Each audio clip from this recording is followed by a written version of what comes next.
Buenos días a nuestros queridos y fieles televidentes, radioescuchas, a las personas que nos sintonizan a través de las plataformas digitales y a nuestro maravilloso equipo de producción que nos permite estar una semana más con análisis, pasión y objetividad. Contento con esa victoria de la noche de ayer de nuestra selección, un 3-0 importante, ¿no? Contra Guatemala. Mi papá me preguntó esta mañana y yo dije, yo no sé, el que me conoce sabe que no me gusta el fútbol. Total. Mire, solo veía a Kaká y a Beckham en su época, ¿no? Mire, aquí tengo un libro que me regaló el señor Salazar, Guillermo Salazar. Me gusta leer y me gusta porque este es el panfleto y está bien animado de todo lo que es el plan de desarrollo integral de su provincia, Colón. Total. Y justo ayer, que ese tema me quedó pendiente de las preguntas al señor Salazar, veía la denuncia de un candidato por la libre postulación de que fue a limpiar la terminal y que lo sacaron de la terminal con la empresa. Y cuando yo veía la terminal y cuando yo escuchaba que la mayoría de los locales que venden comida en la terminal no tiene agua. No tienen agua. Y que cocinan los alimentos que le venden a las personas en la terminal con tanques de agua, yo dije, ¿de qué estamos hablando?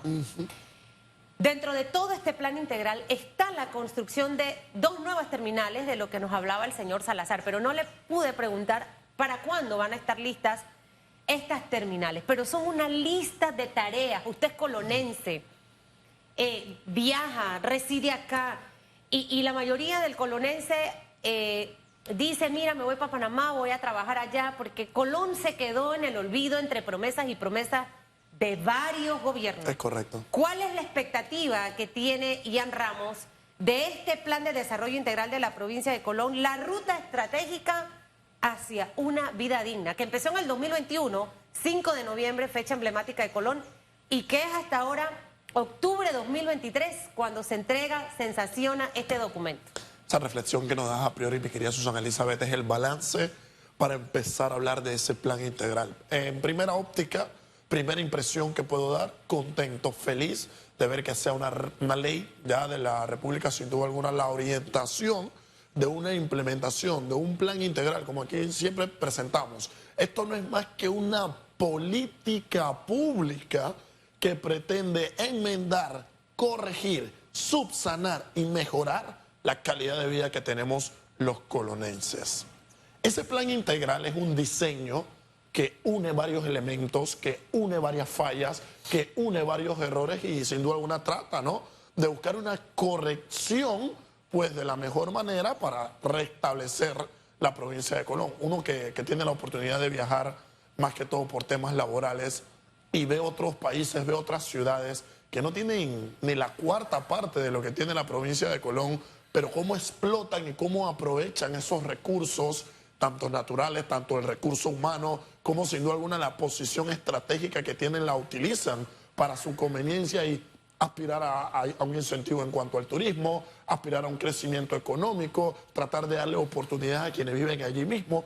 Entiéndase y véase entre líneas Medellín, véase Bogotá. Si nos queremos ir un poquito y cruzar el charco, véase la ciudad de Madrid en España. Y cuando uno va viendo sin duda alguna cómo potencian las ciudades en base a las oportunidades que tiene, pues sin duda alguna vemos que Colón se ha quedado retrasado, Colón se ha quedado en el olvido, contando sin duda alguna con la segunda zona franca más importante del mundo, contando con una de las rutas que es acceso clave para el Canal de Panamá, contando con playa, contando con turismo, contando sin duda alguna con un sistema portuario más importante de la región, contando con un hub logístico tanto de manera marítima, de manera portuaria, de manera terrestre. Entonces cuando uno ve que estamos bendecidos por Dios, pero como lo dice mi querida Susana Elizabeth, pues hemos servido a gobiernos que con esperanzas y con falsas promesas se han aprovechado pues del pueblo colonense y le han vendido una ilusión pues que este plan integral intenta a priori corregir. ¿Cuál es mi único detalle con ese plan integral? Y es el único elemento el cual me hace falta. Mi querida Susana Elizabeth, sabes que yo por años, no solamente en las oportunidades que tenemos en nuestro análisis, no solamente en los escritos, en nuestras obras literarias, no solamente en conferencias, sino que haciendo un trabajo escandaloso hemos indicado cuál es la ruta que uno debe seguir. Y el punto es que cuando uno implementa una política pública es porque la misma pretende ¿qué cosa? Identificar un problema. Y con la identificación del problema, uno puede implementar el modelo que busque corregirlo y a largo plazo prevenirlo. Lo que me hace falta en el plan integral es la correcta implementación de lo que he repetido toda mi vida como un papagayo para Panamá: educación dual. Si nosotros no ponemos a funcionar el plan integral para recuperar Colón de la mano y casado con un proyecto de educación dual, flaco favor estaremos haciendo a nada. ¿Por qué? Porque no solamente está en el tema de la seguridad. ¿De dónde nace la seguridad? Sí. De la falta de la educación. No es que el tema de la basura. ¿Por qué se tira basura en las calles? Por la falta de la educación. No es que el colonense necesita cultura. ¿Por qué no tenemos cultura? Por la falta de la educación. Entonces, cuando uno va uniendo pilares, mi querida Susan Elizabeth, te das cuenta que la base de todo radica en la educación. Entonces, ignorar y dejar de lado la materia de educación dual de una manera sólida, donde los jóvenes tengan la oportunidad de estudiar y también trabajar directamente para comprender las oportunidades que tiene el mercado colonense, comprender las oportunidades laborales que hay allí afuera, pues es la ruta ideal y correcta y el camino para la implementación de un plan integral. Que, ojo, esperemos que ese grupo, esa corporación, ese equipo que le va a dar un seguimiento, pues esté en la capacidad de ponerse fecha de cumpleaños, se pueda poner metas, se pueda poner sin duda alguna elementos a cumplir para que no quede ahora solamente el plan integral en una propuesta, en una ley, en un elemento o en un discurso, en una firma bonita, sino que se vea claramente un trabajo. Susan Elizabeth, yo todos los fines de semana estoy en la costa en Colón trabajando con jóvenes, impulsándolos y motivándolos a que salgan hacia adelante, construyéndolo en oradores, en líderes, en escritores, sin un centavo del gobierno y sin una ley. Eso ha sido, sin duda alguna, por desprendimiento personal que uno tiene. Si tenemos la voluntad de que ese plan integral se ponga en práctica, Colón sería lo que necesitamos. Ya no la tacita de oro como la recordamos, sí, sino la provincia que sin duda alguna tiene los recursos para sostenerse, para salir adelante, oye, y para apoyar al país en qué, en la contribución a ese camino de esa nueva república que tenemos que construir.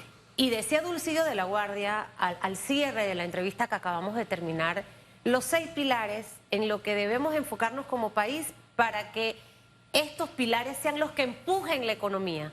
Y el principal y el último que mencionó precisamente fue la educación. Totalmente. En esos pilares debe estar enfocado el gobierno que tome posesión a partir del 1 de julio del 2024. Perfecto. Porque al final necesitamos generar inversión. Pero ¿cómo generamos inversión si tenemos educación?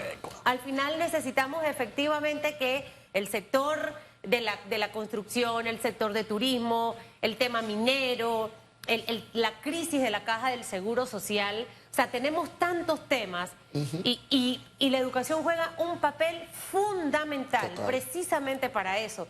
Seguimos en listas grises. Dulcido de la Guardia, ex ministro de Economías y Finanzas, hablaba de que él a la de la Unión Europea le tiene su respeto, pero siente que es un capricho. Imagínate, cambiar todo nuestro sistema fiscal. Total. Si tú haces un trabajo en Colombia, entonces tú tienes que pagar el impuesto y obviamente Colombia te va a cobrar impuesto y también tienes que pagarlo acá. Es correcto. Es ilógico. Totalmente. ¿No? Entonces, espera que haya una reunión plenaria para este mes de octubre, a finales de octubre, de Gafi. Puede hacer que salgamos en esto, sino para febrero del 2024. Sin duda alguna, primero, con tu primera reflexión y conclusión, mi querida Susan Elizabeth, tal cual, la secundo íntegramente. Mira, el crecimiento de un país está determinado, y de una persona, por la inversión que pueda hacer en su vida, pero la inversión está determinada por el ahorro está determinado sin duda alguna por la capacidad de acumular capital, y esa capacidad de acumular de capital está determinada por la educación que tenga, así que la educación es clave. Cuando saltamos a la lista multicolores que siempre quieren tener a Panamá, y yo secundo íntegramente al exministro de la Guardia al decir que hay un capricho de algunos países en querer que nosotros reformemos nuestro manejo, que reformemos nuestros temas fiscales, nuestros temas tributarios. Mire, nosotros no tenemos que andar haciéndole tareas a nadie.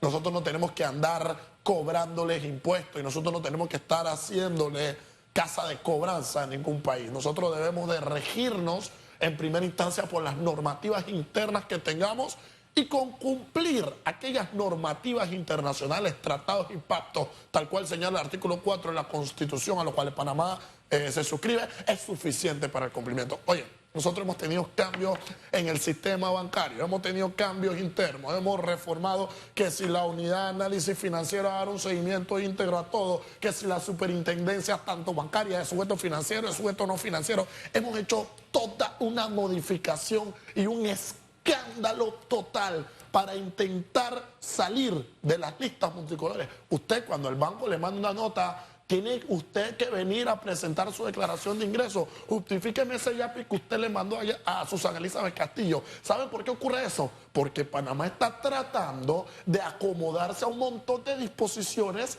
pues que nos han hecho sin duda alguna para mejorar. Pero si haciendo todo un cambio interno, si haciendo todo un cambio estructural, organizacional, dentro y fuera de las instituciones, dentro y fuera de las personas, no es suficiente, pues mire, amén, vamos a tener que tomar nuestras decisiones, vamos a tener que seguir nosotros nuestro camino, porque tampoco podemos llegar a un punto de ¿qué? De sujetar y de presionar y de ser tan robustos íntegramente con el inversionista, de ser tan robustos con quién, con aquellos que estamos en la capacidad de crear oportunidades de empleo, porque al final del día, ¿qué termina ocurriendo? Nos cierra las puertas, nos cierra las ventanas, ¿a qué? A seguir impulsando el crecimiento económico del país, que requiere de una disposición, que requiere de inversión y de un compromiso nacional en fin de enrumbar los numeritos que nosotros tenemos. Bueno, y esos numeritos tienen que mejorar. Necesitamos un cierre de año fabuloso. Kosher, sí, es justo y necesario. El panameño está esperando una mejor Navidad, un mejor año nuevo, empezar con nuevos proyectos. Nuestra economía, por Fitch Rating, que calificadoras nos ponen en el 6%, en comparación a otros países. Lo que necesitamos es traducir eso en el bolsillo del que va en el taxi, del que va en el bus, del que está vendiendo en el semáforo, del que tiene su negocio, todas esas pymes. Es lo que necesitamos, un ambiente acogedor y bueno para la familia panameña. Lo importante es que comprendamos una sola cosa, usted que me ve y usted que me escucha. El político no es el que le resuelve su economía. Esa promesita que le dan, ese arrocito que le dan, esas promesas que le hacen, eso no le resuelve su economía. Su economía se la resuelve usted estudiando, preparándose, trabajando día con día, y que los políticos hagan su trabajo para que ese puente y ese canal de oportunidades llegue al panameño para poder aprovecharlo de la mejor manera y hacer eso. Dar buenos numeritos y aportar un crecimiento económico a la nación. Hacia allá debemos ir todos. Gracias, mi querido Ian Ramos Fergus, vivimos los seres humanos, nuestro analista apasionado que en exclusiva nos ha dicho esta mañana que está encontrando el amor. Ahí. Me dice su suyo, ya me dijiste, y eso hay que comentarlo porque eso se celebra, ¿sí o no, Chutupu? Que tengan todos un excelente miércoles.